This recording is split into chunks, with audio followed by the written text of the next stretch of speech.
Olá, amigos e amigas da TV Evangelizar. Eu sou Valdemar Jorge, nós estamos aqui nessa segunda temporada do programa Qual é o Valor? E hoje o nosso tema é justiça, que é a virtude que nos leva a dar a cada um aquilo que lhe cabe, aquilo que é seu. E hoje eu tenho aqui dois amigos, dois convidados para poder fazer parte aqui desse bate-papo. Tenho aqui Homero Marchese, formado em Direito, é deputado estadual aqui pelo estado do Paraná, e tem também o meu amigo aqui, Marcos Paulo, que é doutor em Direito, né, Marcos? Exato. Conta para mim um pouquinho da sua formação, Marcos. Bom, meu bacharelado foi cursado na UERJ, né? E também o mestrado. Após isso, eu acabei emigrando para o Rio Grande do Sul para fazer o meu doutorado lá com o professor Luiz Fernando Barzotto. E foi lá mesmo que eu terminei meu doutorado e vivi durante um tempo e agora estou aqui em Curitiba. Qual foi a tua tese de doutorado?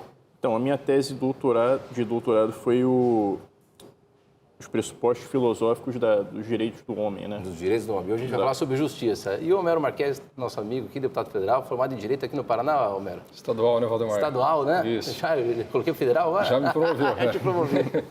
Isso mesmo, Valdemar. Sou formado em Direito, fiz mestrado também na Universidade Federal do Paraná e sou advogado aí há pelo menos 15 anos e nos últimos 4 anos tenho sido também deputado estadual aqui no nosso grande estado do Paraná. Então temos 3 advogados aqui formados para falar um pouquinho sobre justiça, né, Homero? Agora a gente vive tempos difíceis, né? Tempos diferentes porque parece que a nossa realidade na sociedade ficou um pouco subvertida e aqueles que eram nossos heróis já não são mais e aquelas pessoas que fazem coisas erradas, em alguma medida, parece que são heróis para a sociedade, né? Como é que é essa inversão de valores, Homero? Você tem percebido isso também no teu dia a dia? Realmente um momento esquisito que estamos vivendo.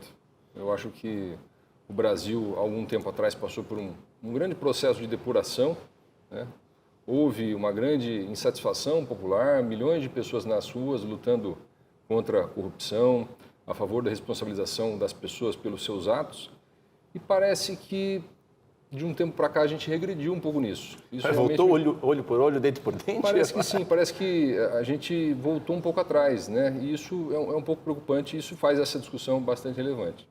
Mas a justiça ela é algo que está presente na vida de cada um, né?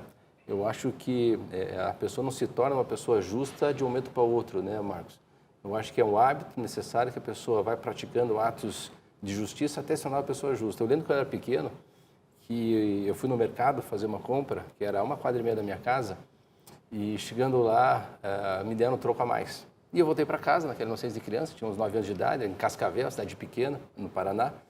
E cheguei em casa e mostrei para meu pai, olha, me deram troco a mais. Meu pai falou, nós vamos voltar lá e devolver esse dinheiro. Eu falei, mas como voltar a devolver? Nem lembro quem era a moça que estava no caixa. Não, vamos lá. Esse dinheiro não é seu, vai fazer falta no caixa. E me levou lá para devolver esse dinheiro. Esses atos, né, pequenos atos de virtude, reforçados e reiterados a cada dia, podem nos tornar uma pessoa virtuosa, podem nos tornar uma pessoa cada vez mais justa. É assim que funciona, Marcos? Sem dúvida, né? Esse tipo, apesar de que algumas pessoas já têm uma certa disposição para certas virtudes maior do que outras pessoas, né? A gente sabe, né, não só por Hipócrates e a teoria dos temperamentos, mas a gente sabe que é assim, né? Eu não tenho filhos, mas quem tem filhos, então, sabe mais ainda que é assim, né? Que uns são mais inclinados a praticar determinados atos de virtude e outras virtudes, e cada um deles tem mais fraqueza em determinados vícios ou outros, né? Mas, de toda maneira, esses hábitos eles têm que ser sedimentados na personalidade de cada um, né? Se a pessoa não reitera a prática desses hábitos e não apenas isso, se a pessoa não aprende intelectualmente a razão dela estar praticando aqueles atos, a virtude não se sedimenta, né? Se a pessoa não se dá conta de que a virtude é algo que diz respeito ao outro, né? Se ela não aprende o respeito pelo próximo, dificilmente ela vai se dar conta de que esses atos que ela pratica têm uma razão de justiça e, consequentemente, por mais que ela repetisse esses atos mecanicamente, se ela não chegasse a esse entendimento, né, o Aristóteles fala isso, né, de Nicômaco, se ela não chegasse a esse entendimento, ela não teria desenvolvido a virtude da justiça. Nem que ela não saiba expressar esse entendimento, mas, de alguma maneira, ela tem que ter esse entendimento do outro como alguém que deve ser respeitado, né, no seu espaço, como uma outra pessoa, né? E se as pessoas não estão vivendo esse momento, né, de a prática da justiça, a sociedade acaba se tornando uma sociedade injusta, né, Homero? Como é que fica esse papel, você que é advogado, você que é deputado e tal, ver essa deturpação e às vezes na sociedade, que as pessoas não dão tanto esse valor da justiça e cada um quer tomar vantagem em tudo, né? Interessa para a pessoa voltar tomar um tipo de vantagem, né? E aí como é que fica essa relação? Porque primeiro me parece que nós temos que ter esse dever de justiça com Deus, que primeiro Deus nos deu tudo, então nós temos que ser gratos, né? E somos devedores de Deus. Então, nós primeiro é justiça com Deus, depois é a justiça para com o outro, justiça para com o próximo, e depois justiça com nós mesmos, né? Como é que é essa evolução, Homero, que você vê na sociedade, que às vezes fica deturpada e as pessoas querem levar vantagem em tudo em vez de praticar a justiça? Achei muito interessante o exemplo que você deu do teu pai, porque eu me lembro também de um exemplo do meu pai já é falecido, mas um exemplo prático de justiça. Quando a gente tinha um bolo, por exemplo, para cortar, isso acontece muito em casa, Sim. E éramos em 3 filhos, 3 meninos, ele dizia o seguinte, olha, aquele que cortar o bolo escolhe por último. Né? Que era uma maneira de fazer com que a pessoa que cortasse o bolo, a criança cortasse De maneira o bolo, mais justa possível. fosse o mais justo possível. Sabe que no inventário, sou advogado, a gente fala assim, olha, quem avalia, né, não escolhe a parte do inventário Ótimo que exemplo. quer ficar, né? Perfeito. E vai, acho que, no mesmo sentido que o Marcos falou, que a justiça ela tem um momento de condicionamento, né? Você, praticando ela, você fica condicionado. Evidentemente, isso não é o suficiente, né? Também concordo com o Marcos quando diz que é algo interno, você tem que internalizar. Mas eu acho que no ponto de vista social, é importante que a gente tenha essas condutas como repartição do bolo na sociedade. É importante que as pessoas sintam que aqueles que estão se desviando da conduta esperada sejam responsabilizados. E aqueles que estão cumprindo a lei sejam premiados. Eu acho que isso é muito importante para a vida em sociedade. É muito importante, no âmbito político, por exemplo, que o político ele não traia a confiança do eleitor, que ele faça com que na sociedade haja o cumprimento da lei, que aquelas pessoas que queiram levar vantagem em tudo não sejam bem-sucedidas. Esse acho que é um papel importante que a classe política tem a exercer. Alguns falam, né, que a sociedade deve ser governada pelas pessoas justas e ela não pode, de maneira alguma, ser governada pelos não justos, né, para aqueles que praticam injustiça. E aqueles que têm essa possibilidade de fazer um bom governo justo têm o dever de se colocar à disposição realmente para poder ajudar a sociedade, né? Agora, o que me parece, e aí talvez o Marcos possa ajudar a gente, quando a gente vai definir a questão da justiça, eu acho que o que precede é saber o que é a verdade, né? Porque você só pode dar aquilo que é da pessoa se souber o que é da pessoa, né? Qual é a verdade que tem, que antecede a questão da justiça. Como é que funciona essa relação, Marcos? Você consegue nos ajudar nesse ponto aí? Entre a justiça e a verdade. verdade. Bom, a justiça, ela, de fato, não pode funcionar sem a verdade. Isso é bom, para mim é bastante óbvio, né? Não vejo como poderia ser diferente. Mas é claro, é importante que nós tenhamos uma certa circunspecção, né, ao praticar a justiça, né? Por mais que nós, às vezes, queiramos realizar algum ato de justiça ou de amor ao próximo, né? A gente precisa, às vezes, saber qual é a realidade ao nosso redor, né? É preciso a justiça tem que estar acompanhada da prudência, né? E muitas vezes acontece no Brasil mesmo, né? Juízes, às vezes, né, membros do judiciário decidirem causas sem que eles tenham conhecimento, não digo da causa eles têm, mas eles não têm conhecimento daquilo que está ao redor, né, da causa, né? E muitas vezes a realidade não se compagina com aquela decisão que o juiz toma. Por quê? Porque não há meios para implementá-las, né? Implementar esse tipo de decisão. E em relação a isso, é importante que se tenha um conhecimento da realidade de uma maneira mais ampla no momento em que você quer praticar a justiça, né? Isso vale não apenas para o ato do juiz que quer fazer o bem para uma pessoa, às vezes, moribunda ou que padece de uma doença, né, às vezes, grave, tentando, digamos assim, fornecer um leito para ela ou alguma coisa assim, né? Mas que, às vezes, não está disponível, né? Às vezes... eu já ouvi casos assim de que o oficial de justiça foi cumprir uma dessas decisões e o médico falou, escolhe qual desses pacientes aqui o senhor quer que eu desconecte, porque desligar para poder liberar não há leitos disponíveis, né? Então, nesse sentido, essa multiplicação, às vezes, de decisões, não só de decisões, mas, né, de enunciados de direitos nas leis, provocam, às vezes, uma distorção da verdadeira justiça, porque deveria levar em conta toda essa distribuição, né? Não apenas casos isolados, né? E a gente viu um momento também de muitos direitos, né? Estão surgindo direitos a todo momento, né? Quer dizer, isso é realmente assim, Homero? Como é que você vê essa questão de você ter realmente os direitos naturais, aqueles que advêm realmente da existência humana, e uma série de novos direitos que estão surgindo aqui, a questão de justiça com relação ao animal e uma série de outros eventos. Qual que é a tua análise disso aí, Homero? Às vezes, esses direitos estão surgindo numa canetada de um juiz, né? Sim.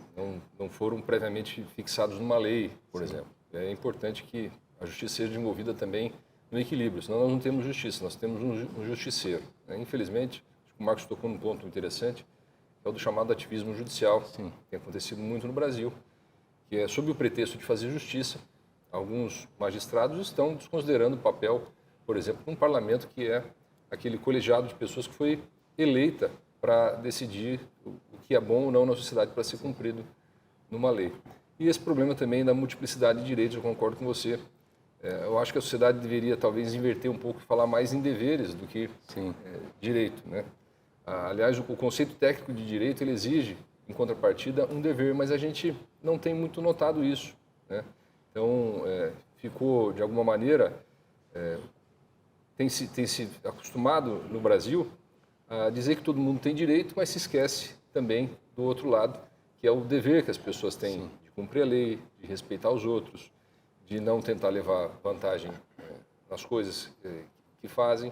Enfim, é um aspecto importante que tem que ser levado em consideração. Outro ponto que eu acho do outro lado, né, o contraponto ao ativismo judiciário, é às vezes as pessoas que reconhecem o direito do outro, né, do próximo, da pessoa que necessita, mas se omitem, né? Falam, olha, isso não tem nada a ver comigo, né? Eu vou deixar que a pessoa se vire e acaba não se colocando para ajudar. Se a gente vê com obras de caridade, pessoas passando necessidade, uma injustiça que acontece, a gente às vezes parece pessoas um pouco omissas, né? Porque além de você buscar a verdade e saber o que é justo, você tem que, na verdade, praticar a justiça, né? Eu lembro outro exemplo que talvez possa ajudar o nosso telespectador a entender um pouquinho essa questão da justiça. Imaginemos que uma pessoa está no jogo de futebol, um jogador, e a bola sai do lado de fora do campo. A pessoa sabe, né, que de direito você tem que dar a bola para o adversário, se você for o último a tocar. Ela sabe. Só que às vezes ela sabe, só que ela não tem a fortaleza necessária para praticar um ato de justiça que é entregar a bola para o adversário. Então, como é que é isso, Paulo? Às vezes a pessoa reconhece aquilo que é direito do outro, né, mas não tem a fortaleza necessária para praticar um ato de justiça e entregar o que é do outro para o outro. Como é que você vê essa dificuldade que precisa ser fortalecido na pessoa? Olha, em primeiro lugar, acho que o que deveria ser fortalecido na pessoa é uma outra, não diria que é uma virtude, né? Mas tem um autor que se chama o Dietrich von Hildebrand, que ele tem um livrinho muito curto, mas muito instrutivo e profundo, que se chama Atitudes Éticas Fundamentais, né? E a primeira dessas atitudes éticas fundamentais que ele coloca no livro dele é o respeito. Quer dizer, aquela pessoa que é incapaz de olhar para fora de si em direção não apenas ao outro, mas em direção a tudo que lhe cerca, né, a todos os entes que lhe cercam e que também são, digamos assim, bons, né, na sua medida. Se ele é incapaz de fazer esse movimento para fora de si, ele, de fato, vai ter bastante dificuldade de praticar a virtude da justiça, né? No entanto, existem outros obstáculos, outras espécies de impedimento que podem também prejudicar a prática desse ato, né? Muitas vezes a pressão social, você é no Brasil principalmente, né? Você é otário, você vai devolver um troco, né? Você vai devolver isso, vai devolver aquilo, né? Não, achado não é roubado, né? Essa cultura em muitos Ninguém lugares... faz isso, isso é assim mesmo e tal, né? Exatamente. Então, assim, muitas vezes a virtude da fortaleza, quando, claro, não é fazer a justiça como o BOP, né? Que vai subir, perdão, sou do Rio de Janeiro, né? Não sei como é que se chama aqui a polícia que enfrenta essas brabas, assim. Mas, assim, mais do que subir, né, um morro num veículo blindado tomando tiro de tudo que é lado, muitas vezes você vai precisar vencer a opinião alheia, né? Hoje em dia, eu diria que no Brasil, principalmente, a opinião alheia é o principal fator que se opõe à prática da virtude da justiça, né? E é preciso fortaleza também para vencer, para desconsiderar a opinião daquelas pessoas que te desincentivam a praticar atos, né, justos ou te incentivam a praticar atos piores ainda, injustos, né? Porque essa ideia aqui, o homem bom, ele é necessariamente o homem justo, né? E quando você fala da coragem, eu lembrei desse fato, né? A coragem, ela ajuda você a praticar, a exercer a justiça. Mas se o ato for injusto, a coragem leva um mal tremendo, né? Que é o caso específico de você cometer algum tipo de abuso. Você, na pretensão de fazer uma justiça, acaba cometendo uma série de abusos. Isso não dá para acontecer, né, Homero? Você que tem uma formação jurídica, fica meio arrepiado com essas coisas, né? É aquela velha história que nós mencionamos do justiceiro. Aquela pessoa que, imbuída da convicção de que tem a razão no que está fazendo, não tem limite na sua ação. A gente tem que ter prudência, tem que ter equilíbrio, tem que ter ponderação antes de agir, senão a consequência pode ser pior. Imagina as pessoas ficam caluniando os outros, né? Sim. Faltando com a verdade, né? Difamando, né? Em que momento você tem que realmente denunciar um erro, um abuso? Quando você realmente tem esse dever, essa obrigação de reparar o dano. Assim como a justiça, ela vai ser só completa no momento que você conseguir reparar o dano. Agora, para nós que estamos aqui no judiciário, e muitos advogados assistindo aqui percebem, né? Que alguns dizem que toda justiça, mesmo que ela aconteça, né, no Poder Judiciário, ela é em alguma medida injusta, porque ela é tardia, né? Porque foi tirado algo de alguém e você está repondo. Mas durante esse período que foi colocado sem esse bem, ela perdeu alguma coisa, né? Então, essa virtude na justiça é uma virtude muito importante que deve nos levar a uma prática reiterada, nos levar à excelência na prática da virtude. A gente vai dar um breakzinho, vai dar uma paradinha e voltamos daqui a pouquinho no segundo bloco com nossos convidados aqui, Homero Marchese e Marcos Paulo. Até daqui a pouco.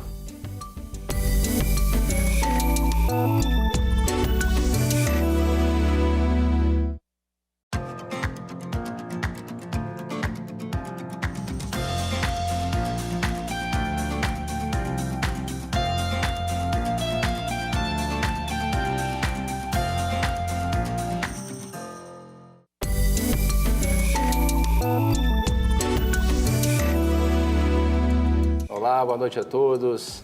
Sou Valdemar Jorge, estamos aqui nessa segunda temporada do programa Qual é o Valor. Estamos aqui voltando com nossos entrevistados aqui, o Marcos Paulo e o Homero Marchese. Aqui estamos falando sobre justiça, qual é o valor da justiça, essa virtude que interessa tanto a todos nós. E eu queria começar nesse segundo bloco falando com o Homero.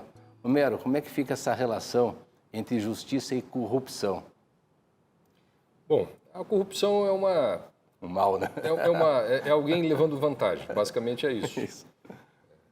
No Estado, no poder público, é preciso garantir, no mínimo, que as pessoas tenham, que não possam levar vantagem uma relação às outras. Né? A corrupção acontece quando um agente que está dentro do Estado ou fora dele, né, utiliza-se daquele papel para poder levar vantagem. Por exemplo, recebendo propina ou pagando suborno, desviando um dinheiro que deveria ir para determinado local. Então, a corrupção ela tem tudo a ver com a injustiça, porque ela desequilibra aquela relação que se espera das pessoas em comunidade. Por mais que existam diferentes concepções de justiça, nenhuma delas aceita que alguém possa levar vantagem indevida em relação ao outro. Então, é preciso afastar a corrupção da administração, isso certamente não vai ser possível 100%, mas é preciso punir os responsáveis, a maior parte das vezes, para que haja por parte do resto da coletividade a esperança de que aquele governo possa funcionar adequadamente. Então, é preciso que as instituições funcionem bem para que a gente não tenha esse tipo de injustiça no nosso Estado. O que me chama a atenção sempre nessa questão da injustiça ou da corrupção ou do roubo, quando alguém fala mal do outro, qualquer tipo de mal feito, né? Que leva à injustiça, porque todos nós temos direito à dignidade, a sermos valorizados como pessoas, mas aquela pessoa que pratica a corrupção, aquela pessoa que pratica o mal, fica nela algo muito ruim. Perde mais a pessoa que pratica o mal, que faz justiça, do que aquela pessoa que sofre injustiça. Tanto veja bem, o crime de corrupção, todos os crimes de corrupção, eles tanto são crimes que, na verdade, visam a própria pessoa do político, que o político nem precisa levar a vantagem para que ele cometa o crime, né? É um crime que ele não transcende a própria ação. A própria ação imanente de aceitar, mesmo que ele não receba, considera-se o crime consumado tanto quanto se ele tivesse recebido aquela propina, né? Aquela vantagem. Né? Se ele propõe e não recebe, dá no mesmo. Porque a virtude da justiça, no seu aspecto de justiça legal, que é aquilo que todos devem à comunidade como um todo, ao bem comum, ela é um tipo de justiça que foca nas pessoas, né? Tanto é que o assassinato de uma pessoa não é um crime só contra aquela pessoa, né? Não é só um injusto contra aquela pessoa, né? Quando você pratica um assassinato, não está lisando só aquela pessoa, está lisando toda a comunidade. Por isso que esses crimes são de ação penal pública, né?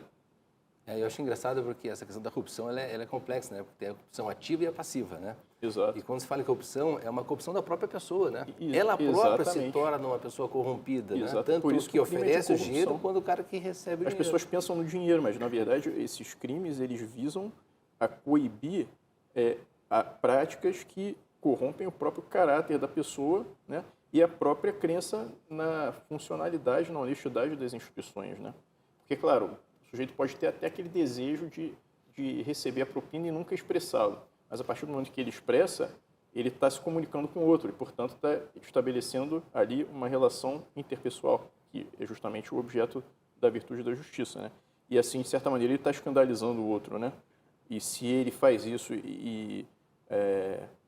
esse tipo de ação, de alguma maneira, é registrado e apresentado para a comunidade como um todo, exposto à comunidade como um todo, ele está escandalizando a comunidade como um todo, né? Um outro crime que é complexo também é com relação à sonegação tributária, né? A pessoa sonega tributo, quer dizer, todos estão pagando e alguém está dizendo assim, não vou pagar tributo.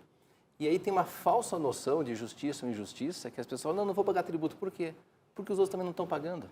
Essa falsa noção, né, de justiça ou injustiça acaba corrompendo toda a sociedade. Não, Mero? Você tem essa mesma percepção? Você sabe que eu sou um político liberal, eu gostaria que houvesse o menor pagamento de tributo possível, todos nós, né? Agora, no momento em que é fixada a regra do jogo, se alguém a descumpre, ele está levando uma desvantagem indevida, porque é esse recurso que vai ser utilizado depois para fazer frente às despesas do Estado. Então, é muito claro, especialmente no Estado, essa relação entre justiça e igualdade. Um Estado justo é um Estado que garante que as regras do jogo sejam cumpridas por todas as pessoas e pune aquelas que não cumprem as regras do jogo. Porque se alguém não está cumprindo a regra do jogo, né, outro está cumprindo no seu lugar. Né? Faz falta aquele momento lá que a pessoa está deixando de fazer a parte dela. Com certeza. E a questão dos direitos, né? Muitos direitos surgindo. Eu queria retomar um pouquinho esse tema aí. Fala um pouquinho para a gente, acho que você é um estudioso sobre o assunto, sobre o justnaturalismo. Como é que é essa relação do justnaturalismo com a justiça? Então, no direito natural clássico, que é o direito da tradição ocidental sintetizada por São Tomás, a justiça é justamente isso que você falou no início do programa, né? É a virtude que leva a pessoa a dar o direito do outro, né? E o que é o direito do outro, né? Ius sum cuique tribuere, né? O que é o direito? O direito não é o próprio, né? O direito é justamente algo devido a alguém segundo certo modo de igualdade, né? É isso que São Tomás vai falar na Suma.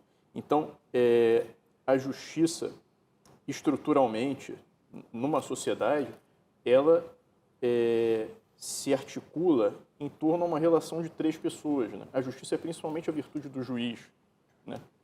Porque é necessário que haja um terceiro imparcial para decidir aquilo que é o seu de cada um, né?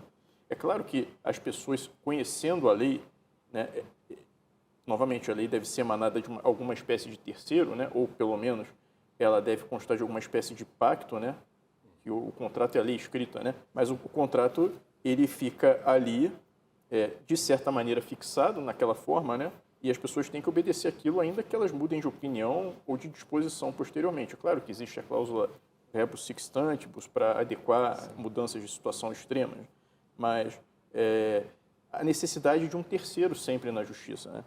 E na modernidade existe uma inversão dessa concepção de justiça a partir de um frade franciscano do século XIV que se chama Guilherme de Ockham, né?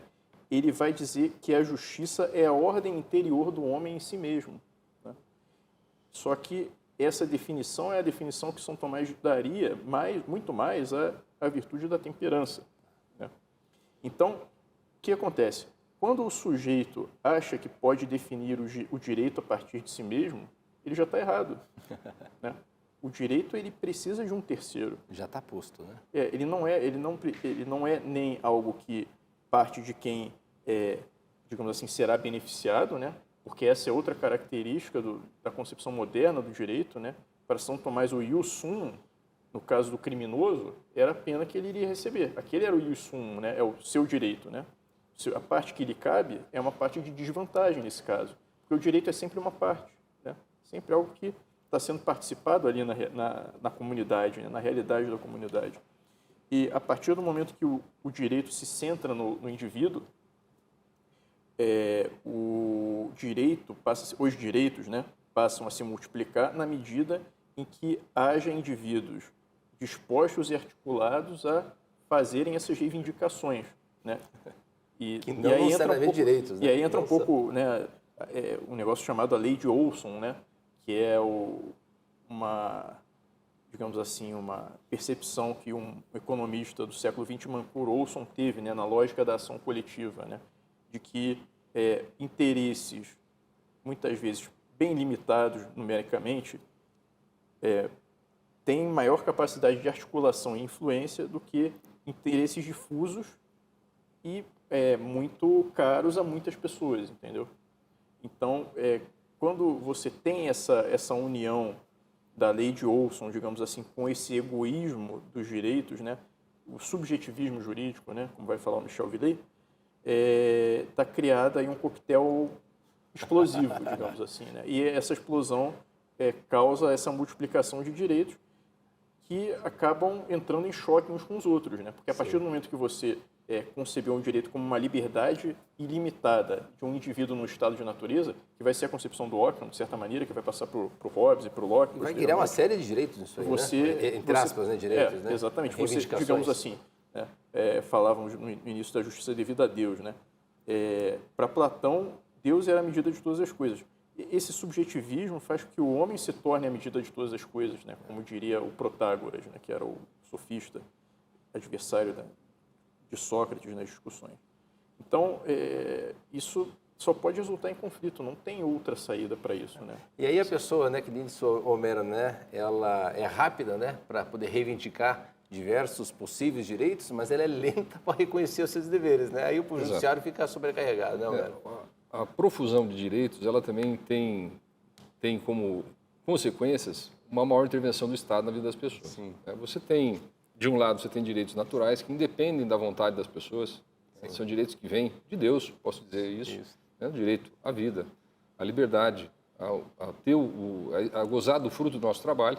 Você tem aqueles direitos que nós pactuamos por escrito. Mas esses direitos pactuados por escrito, eles não podem, em determinado momento, ultrapassar os direitos naturais, senão você tem um arbítrio. Isso que justificou uma série de revoluções ao longo do tempo, como a Revolução Americana, cuja Declaração de Independência diz exatamente isso. Quando os direitos naturais estão sendo desrespeitados por um governo indevidamente, você tem o direito de mudar o governo. E essa série de direitos que estão se proliferando, muitas vezes acabam justificando maior intervenção do Estado na vida das pessoas, sim, uma maior arrecadação tributária e uma maior concentração de poder de quem já está no Estado. Então, a gente tem que tomar bastante cuidado também. Pode até parecer à primeira vista uma ideia boa, vamos fazer com que as pessoas tenham mais direitos, mas será que no fundo não tem alguém mal intencionado por trás disso? É isso que a gente precisa tomar cuidado, né? E evitar que haja abusos por parte de quem está no poder. E acaba criando, né, uma luta de todos contra todos, né? Eu tenho os meus direitos, você tem os teus, você tem o teu divisão, você acha que você está correto, o Marcos acha que ele é que está correto e vira um estado de guerra, né, Marcos? Como é que você pode falar desse estado de guerra gerado por esse movimento de todos contra todos? Exatamente. Então, existe um autor que lançou um livro há pouco tempo, 2018, o Patrick Deneen, que foi traduzido para o português, se chama Why Liberalism Failed, né? Porque o liberalismo fracassou. E ali ele diz que a guerra de todos contra todos do contratualismo hobbesiano é uma profecia autorrealizável. Por quê? Porque ela se inculca como uma espécie de veneno no modo de pensar das pessoas, uma espécie de vírus, podemos dizer até, né? Que se multiplica de uma maneira até inconsciente, né? O vírus não é um tipo de vida, né? De maneira que torna as pessoas propensas a pensarem que todas as relações são de uma espécie contratual e que você pode romper esse tipo de relação quando você quiser, né? E isso se espalhou desse contratualismo para várias instituições da sociedade que jamais poderiam ser vistas dessa maneira, né? Uma delas é a família, por exemplo, né? A partir do momento em que a família ela é vista não apenas como um contrato, porque ela é também isso, Sim. porque é necessário que se resguarde os direitos das pessoas envolvidas, mas como só um contrato em que as pessoas podem desfazer o acordo a qualquer momento e basta substituir tudo aquilo que foi destruído por dinheiro, Sim. Essas instituições começam a ruir, porque são esse tipo de instituição estável que proporciona, né, justamente o quadro dentro do qual a vida das pessoas se desenvolve, né? E quanto mais atomizadas as pessoas ficam, né, mais próximos nós ficamos de um estado de natureza e mais autointeressadas as pessoas ficam e mais dispostas a romper relações para obter determinados objetos, né, de utilidade ou de prazer, as pessoas se tornam. E isso corrói, de fato, a estrutura da sociedade, né, a tessitura social. Nós estamos caminhando para o final desse bloco e eu só queria lembrar, o Homero conhece bem esse livro, e o Marcos Paulo também, a questão do livro, né, Justiça, o que é fazer a coisa certa, né? Acho que esse é o principal pensamento dessa noite, né? Para que a gente possamos ser pessoas justas, nós temos que fazer a coisa certa, mesmo que custe, mesmo que cause algum prejuízo para você. Fazer o que é correto é ser justo. A gente volta daqui a pouquinho para o terceiro bloco do programa Qual é o Valor? E o tema hoje é Justiça.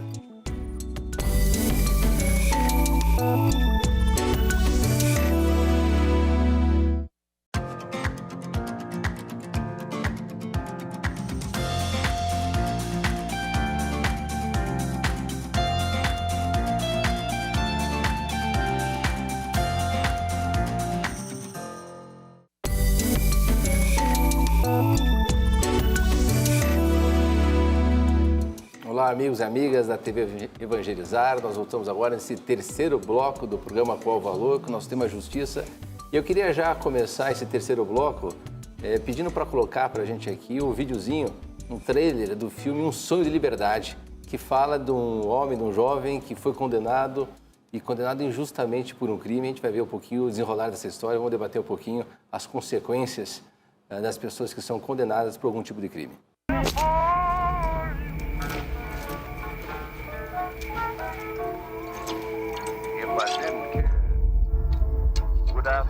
Senhor Dufresne, descreva a discussão que teve com sua esposa na noite em que foi assassinado. Feliz porque eu já sabia que andava me traindo.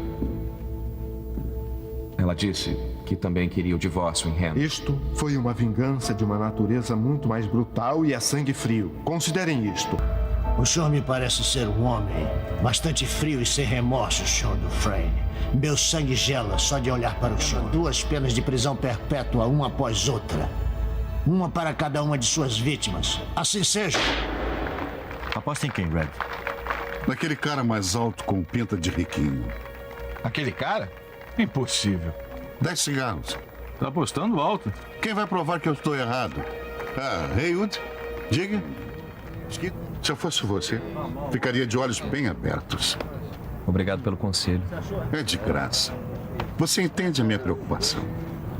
Se eu tiver algum problema, não vou usar o martelo de pedra, tá bom? Ele está abrindo um túnel na parede. O que achou de tão engraçado? Você vai entender quando vir o martelo de pedra. Quanto custa geralmente lá fora? $7 em qualquer loja de ferramentas, Hadley. Confia na sua esposa. Muito engraçado. Acho que está querendo ficar sem dente para poder tomar sopinha. O que quis dizer é se acha que ela agiria por trás, tentando agir sozinha.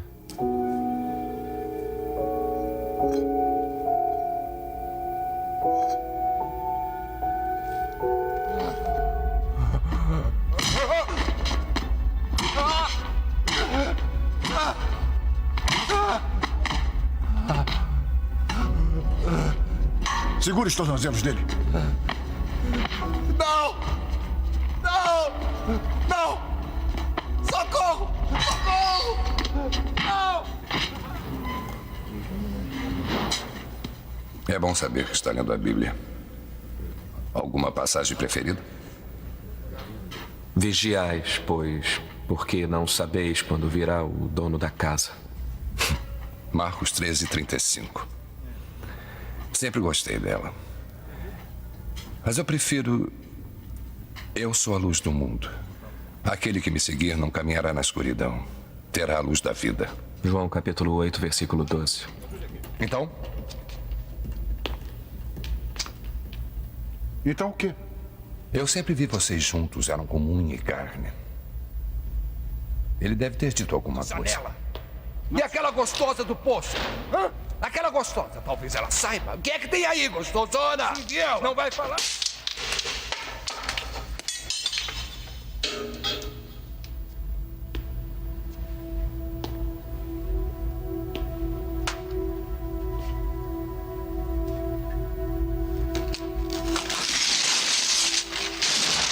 O Homero comentava que esse filme sempre estava nos rankings dos premiados, né?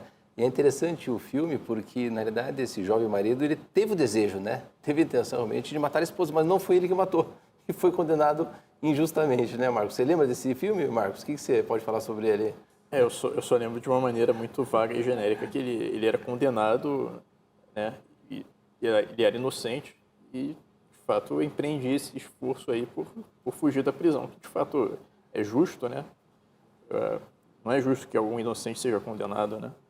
De fato, acho que os esforços dele foram recompensados ao final do filme, né? Foram? Aparentemente, sim. O que você podia chamar a atenção aí no filme? Algum detalhe te chamou no trailer aí, Homero? É um filme praticamente completo, porque ele é um filme que envolve drama, tem um relacionamento inusitado de amizade, firmado dentro da cadeia, ele tem muito sofrimento, né? Tem humor também. Então é um filme completo que faz a gente ver as misérias humanas e uma das principais é quando existe uma injustiça contra alguém. E será que aquela pessoa que pratica a injustiça, em que momento ela é merecedora de compaixão, né? Será que Deus pode tirar, através até de um próprio mal, pode tirar alguma coisa boa? Bom, eu acredito que, antes de tudo, a pessoa que promoveu a injustiça, ela precisa se arrepender, né? Isso, arrepender e reparar o dano. Arrepender, ser sincero e reparar o dano. Né? Isso é fundamental, senão falar da boca para fora que cometeu uma injustiça e ficar por isso mesmo não funciona e não resolve, né? Não resolve. E você comentava com a gente aqui que você leu o livro do Michael Sandel, né? Sim. Justiça, né? O que é fazer a coisa certa. O que te chamou atenção no livro lá que pode trazer aqui para o nosso público, Homero? Esse é um livro muito interessante, um livro que virou um best-seller nas faculdades de Direito, mas também fora das faculdades de Direito, porque ele permite ver que existem maneiras diferentes de pensar sobre a justiça. Não existe só uma maneira de pensar sobre a justiça. E ele também permite ver, bem, Valdemar, que algumas coisas, né, o dinheiro não compra. Que é outro livro dele, né? Que é outro livro dele também, que é digamos assim, uma spin-off, como se diz, é um anexo Recomendo também. Do livro.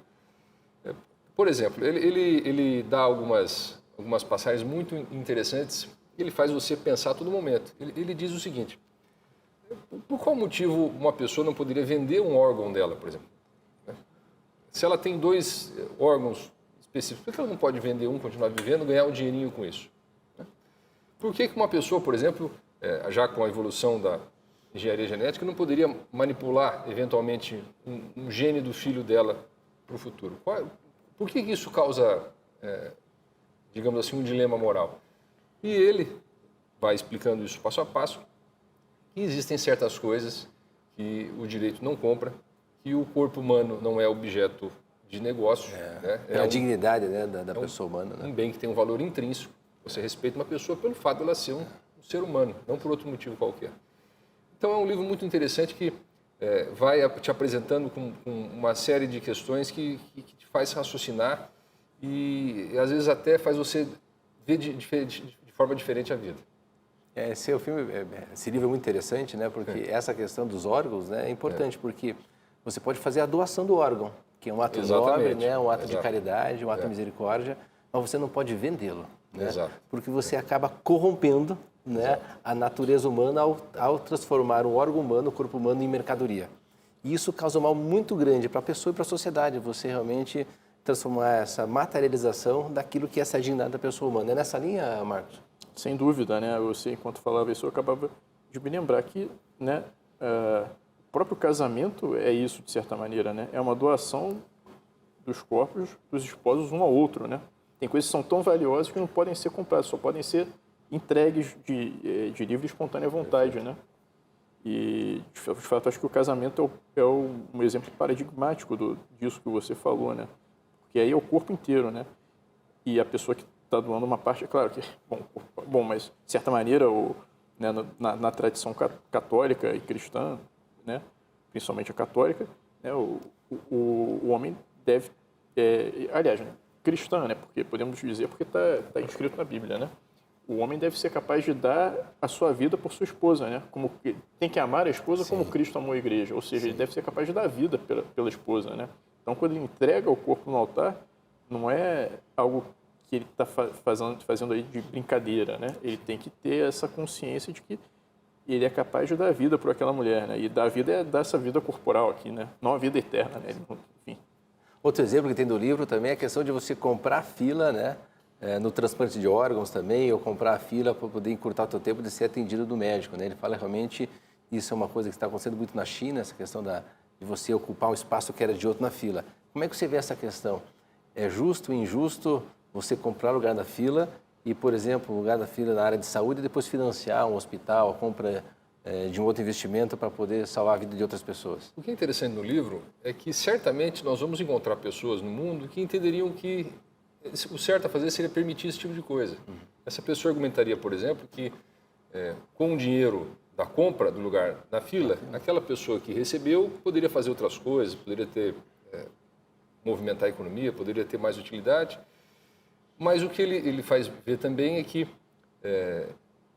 você não pode colocar valor em determinadas situações. Acontece muito hoje em dia, em guerras, por exemplo, em alguns países que constantemente estão indo para guerras, isso é outro exemplo do livro, que a população mais pobre acaba lutando a guerra que vai beneficiar o país inteiro. Os mais ricos acabam, de certa forma, comprando também a sua, digamos assim, saída da guerra ao mandarem para o exército os filhos dos imigrantes, os filhos da população mais pobre, aquela população que vai entrar no exército porque precisa de um recurso, não consegue de outra maneira. Então, eu acho que isso, de certa forma, esses exemplos indicam corrosão dos laços sociais. Alguém levando vantagem sobre outro a partir de um critério que não é o fator justo de discriminação, que é o dinheiro, né? Quando a gente está tratando de seres humanos, o dinheiro não pode ter papel preponderante. Essa questão do pensamento do preço justo das coisas, né? Perfeito. Em crises, por exemplo, que tem grandes vendavais nos Estados Unidos ou fora, o livro traz esse exemplo tal, que falta água. Né, que falta água e tem algumas pessoas que vão lá cobrar um valor exagerado na água, quer dizer, para ter um lucro exorbitante. Até quando você fala na justa remuneração, no justo preço dos bens, você tem que buscar também esse critério da justiça. Né? No meio da pandemia a gente teve essa questão, né? Várias coisas subiram muito de preço, né? Faltou os respiradores, faltou luva, faltou uma série de equipamentos de EPI que encareceram muito. Né? Quer dizer, como buscar também a justiça na justa remuneração do salário e no justo preço das mercadorias, Marcos? Pois é, essa é uma pergunta interessante, né? Esse caso do livro do Sandel, né? Parece-me que era uma localidade isolada, né? Que acabou padecendo de uma falta de água e as pessoas iam até lá para vender água muito mais cara do que ela custava, né? Ordinariamente. Bom, os liberais, digamos assim, radicais, mais extremos, eles vão dizer que é isso mesmo, que é a lei da oferta e da procura. Agora eu vou querer ouvir o Homero aqui agora. E que, né, tudo deve ser regulado com base nessa lei. Né? No entanto, a lei da oferta e da procura, ela funciona sobre toda uma base de pressupostos sociais que permitem que esse mecanismo funcione bem, né? Não nas situações extremas. Né? Sim. E o próprio Adam Smith, por exemplo, né, muitos liberais citam Adam Smith falando da mão invisível do mercado, mas esquecem que o Adam Smith defendia a educação pública, por exemplo, que ele dizia que o conluio entre comerciantes devia ser coibido, né, os trusts, né, deviam ser coibidos. Então, o preço justo, é claro que ele vai ter que obedecer a algum critério de distribuição social. E é evidente aos olhos de qualquer um que tenha um mínimo de bom senso, né, que abusar de situações de carestia para levar vantagem é algo injusto, né?